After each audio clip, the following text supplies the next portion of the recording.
সরকারি চাকরিতে কোটা সংস্কার আন্দোলনকে কেন্দ্র করে উদ্ভূত পরিস্থিতিতে সকল হত্যার বিচার, হামলা ও মামলার প্রতিবাদে বৈষম্য বিরোধী ছাত্র আন্দোলন ঘোষিত কর্মসূচিতে সংহতি জানিয়ে পটুয়াখালীর কেন্দ্রীয় শহীদ মিনারে অবস্থান নিয়ে বিক্ষোভ করেছেন হাজার হাজার ছাত্র জনতা।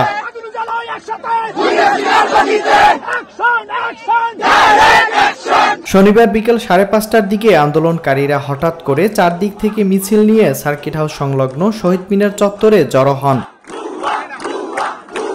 এখান থেকে পায়ে হেঁটে চৌরাস্তা চত্বরে কুয়াকাটা পটুয়াখালী বরিশাল মহাসড়ক অবরোধ করে অবস্থান নিয়ে বেশ কিছুক্ষণ বিক্ষোভ করেন।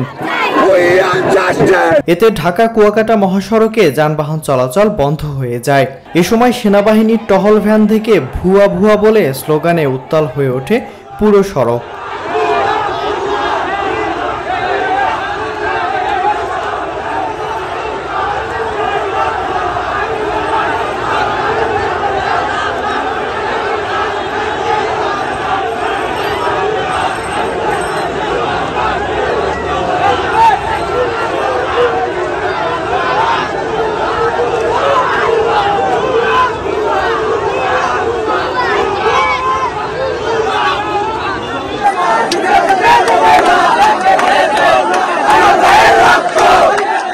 সড়ক অবরোধ শেষ করে আবার শহীদ মিনার চত্বরে এসে অবস্থান নেন আন্দোলনকারীরা।